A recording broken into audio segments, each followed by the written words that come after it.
Hello. You might wonder what we're doing in the Video 99 garden in the middle of the night. Well, we're going to be saying goodbye to Radio 4 Longwave, which shuts down in around about 16 minutes from now. And the BBC have been transmitting on Longwave, I understand, for about 101 years, with a bit of a break for a world war and what have you. And it all comes to a sticky end in about 15 or so minutes' time. So we thought we'd celebrate this event with our lovely 1980s Sanyo boombox. Now, oh yes, I should say, may I introduce you to Scott here. Scott, actually it's his birthday, since it's now Saturday, it's his birthday tomorrow, he'll be 17. Scott's come along to provide some moral support, yes. At least it's not cold. Now, this boombox, I've repaired this. Oh, don't touch it. That makes Longwave sound awful. So I had repaired the cassette deck on this a little while ago on my channel, and I was planning on recording the outage of Radio 4 Longwave on cassette, but for technical reasons that's not quite worked out. It turned out that this cassette deck, though it was working previously, now it really does need a new capstan drive belt, and the capstan not rotating properly causes the mechanism to jam up, because it's got a sort of servo assisted thing. You touch the buttons and it uses the rotation of the capstan flywheel to drive the heads up into the position, and that wasn't working reliably, so I've had to cheat, and we're using a, I don't know if you can see that quite on vision, we've got a Tascam DR100 Mark II digital audio recorder recording directly from here. And it's connected to the DIN socket. DIN, I used to know it is Deutsche Industrial Norman, but I think I was wrong, wasn't it? Deutsches I've forgot it. Deutsches Institut für Normung. Oh, it's said with a nice German accent. Yes. So that's what it really stands for. And DIN sockets were very common right the way through the, well, I think from the 60s, 70s, 80s, 90s, probably around about then they fell out of favour for audio use anyway. You saw mini DIN used for things like mouse connectors on early PC computers, but this 5-pin DIN type connector was common for audio. It's quite handy because it does stereo in and out, or mono. And it's line level signal, so that's going out to the digital audio recorder. Now, you might ask, what are we doing in the garden? Why are we in the garden? We had a bit of a problem with Longwave. When I tried it in the house, it just didn't work. I mean, it was appalling, wasn't it? It was terrible. Just didn't get a signal, couldn't hear a thing. And when we moved around the house, we worked out what the problem was. We've got 2 Tesla Powerwalls on the house, and well, until about 12:30, they were discharging, providing power for the house, which meant, of course, you've got 2 dirty grey inverters there converting DC power from the internal batteries to AC power for the house. And they seem to be radiating huge amounts of interference all over the place. Along with all of the other electronics in the house. And all the computers and everything else, Yes. would just make a mess of it. So we ended up in the garden. And of course, the thing about Longwave also is it's directional. So the position of the radio is important because on this kind of radio, on portable radios, they have a ferrite rod. Now, the shipping forecast issued by the Met Office on behalf of the I wondered if Maritime they were and going to make Coast an Guard announcement Agency at 0015 on Saturday. So they have a ferrite rod which does the reception for medium and long wave, and that's highly directional.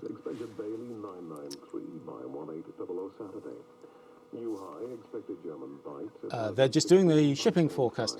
So why are people so upset about the close down of Longwave? There's this idea that if all else fails, that Longwave will work. If FM and DAB and online signals all fail, that the world could rely on Longwave in an emergency situation. Do you buy that, Scott? Well, I think the average person wouldn't have access to a radio that they could use to access Longwave. And also, they just wouldn't necessarily know how to use it. Exactly. I think that's the bigger problem, that even if they have a long-wave capable radio, they don't know how to use it. And in an emergency situation where you might expect it to run on batteries, got even less chance, I think, of a man in the street. If you say to a man in the street, do you have a long-wave radio and would you know how to work it on batteries? And would it even occur to you in an emergency situation to use it? I think the answer to that, those things add up to not very likely Probably at all. No. So I don't buy that. And then there's also the argument that is very likely, we don't know how BBC have got this set up, but it's extremely likely that at least some of the long-wave broadcasts are themselves using modern technology in order to connect up to the transmitters. Now, I understand that the main transmitter for Longwave is Droitwich, so that'll be the one we're picking up here. We're down in a valley, and I suppose the fact that we can pick up anything down here in the valley is pretty good going, because we've attempted to pick up DAB down here. And when we had an aerial installer in to put up a new TV aerial, I said to him, "Oh, can I have a DAB aerial?" And he says, "I refuse to fit it," because he knows full well that in this area you'll never pick up DAB even with a roof-mounted aerial. It just isn't a signal. So I'm not sure that's really an option for certainly some people. And we can't pick it up in the cars either. We've got DAB receivers in some of the cars. They just don't work. So I suppose Longwave has that. It will get anywhere, and there are people in France who like to listen to Radio 4 Longwave. So it has a very long reach, but you're limited to pretty poor quality and a lot of interference problems. So we're down to around about 9 minutes now, and I wonder if they're going to be doing some sort of announcement. You know, they won't just switch it off, will they? I remember when BSB, I had a BSB squarial system, and that was merged with Sky, so it can be Sky B. And they ran the same programs, but towards the end of the transmissions, they started putting out messages saying, "We're going to switch this off, you know." And there have been some transmissions on Longwave saying that they're going to shut it down. So I'm sure, fairly sure, that when it comes to shutdown, they will have something to say. And probably this will be the most listened to Longwave transmission from the BBC in many decades. I wonder how many other people are up. And I'm sure there'll be some people live streaming. We did consider live streaming, didn't we? It would be very difficult to set up, especially outside. Especially outside. It would have been very hard for us because of the reception problems we're having. We could have done it with a phone, maybe. But what I'll do is I'll release this as soon as I can. So this will be within a few hours of this programme shutdown. I'll get this online. What happens if it runs on beyond 1 o'clock, Scott? If somebody doesn't flick the big switch? You know? Now, one of the arguments being for shutting it down is the equipment's very old. They're using thermonic valves. I've shown you thermonic valves, haven't I? I've got some in our storeroom. Well, they use enormous thermonic valves for the transmissions. And there's kind of none left. They wear out and they can't be remanufactured easily. So the BBC were looking at an extremely large expense in replacing that Longwave transmitter with modern equipment. And the BBC is suffering from financial stress because it's paid for by TV licenses. If you had your own place now, would you bother with a TV license, or would you just do everything online and stream? Well, I'd probably just watch YouTube, and then if otherwise, just use Netflix or some other streaming platform. You're not allowed to watch iPlayer without a license. But do you ever use iPlayer? No. No. There's plenty of other options. It's like, apart from maybe exclusive shows, like there's very little, I imagine, that you can just watch somewhere else. Right. However, you still need a license if you want to watch any live television, or any transmissions. So if you have a Sky receiver and you want to watch Gold Rush on the Discovery Channel, for example, which I like, you still need a license for that, even though it's got nothing to do with the BBC. But I can understand some people might not do any linear TV viewing at all, in which case, they don't need a license, and they can have many arguments with the licensing authority, and people do, proving that they don't require a TV license. So many millions of people don't now. The BBC are financially squeezed. And of course, how do you pay for it any other way? If the government just pays for the BBC, then the BBC aren't independent anymore. Yeah, and then it becomes, fear of bias and whatever, and Absolutely. what if we cut your funding because you don't agree with us politically? Yeah. Whichever flavour of government is in power at the time. So they have that independence at the moment, and that's why they have a reasonably good reputation. It was somewhat marred by a complete mess up with Trump recently, but they have a reasonably good reputation for being unbiased.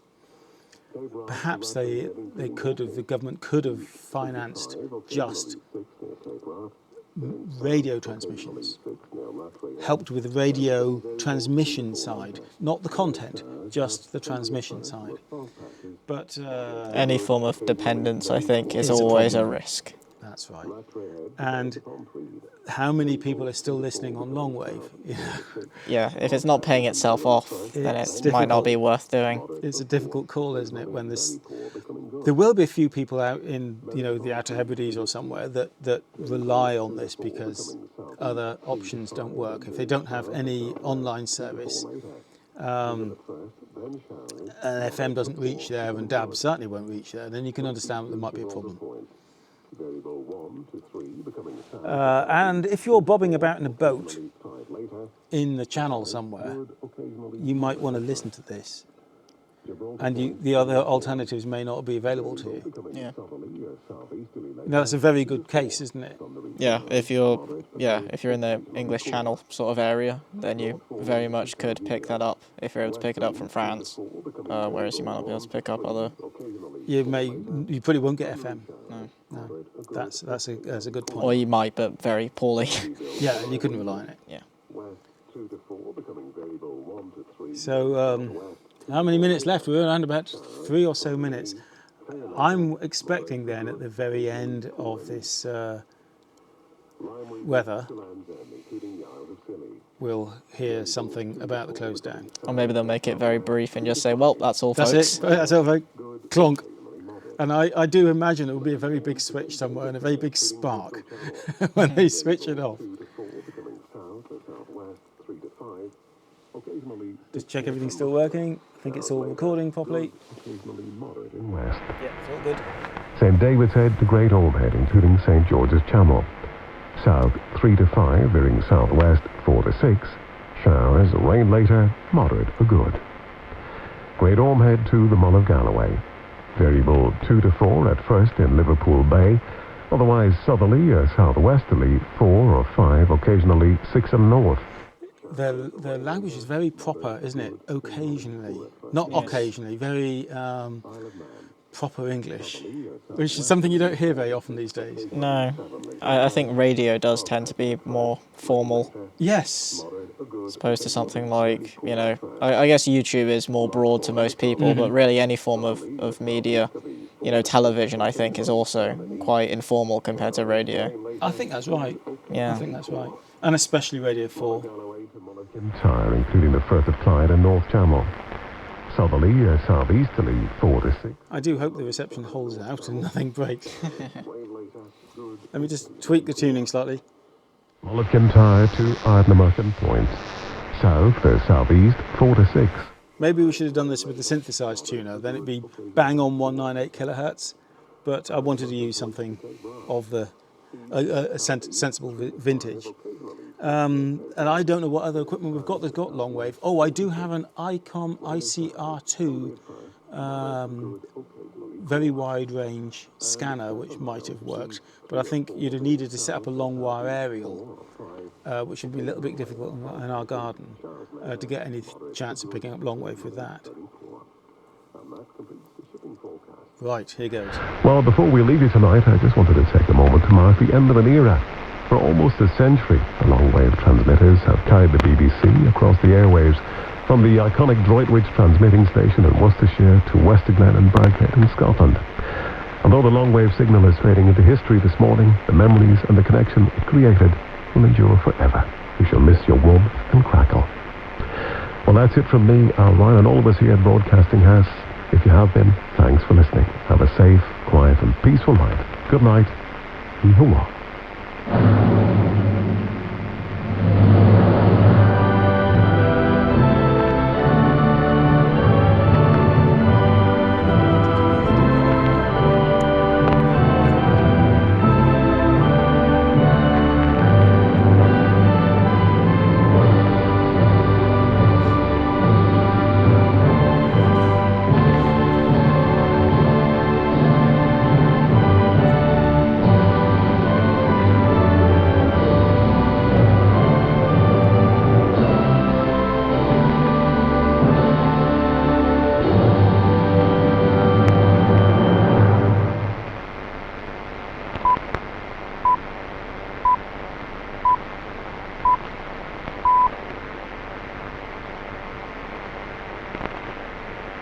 You are listening to 198 kHz Longwave. BBC Radio 4 is no longer available on this frequency. However, you can find Radio 4 many other ways. You can find BBC Radio 4 online. Right, so what they're going to do, they're going to keep the transmission alive for a little while with that message. Yeah. That's been done on medium wave transmissions that have been shut down. So that will carry on now for probably a few days. Radio 4 is also available via FM radio on 92 to 95 I think so. megahertz We'll and see. 103 Let's to give it a few more 105 seconds. megahertz. Plus, you can listen via your smart speaker. Just say, play Radio 4. Information on how to listen can be found on the BBC website at bbc.co.uk/reception.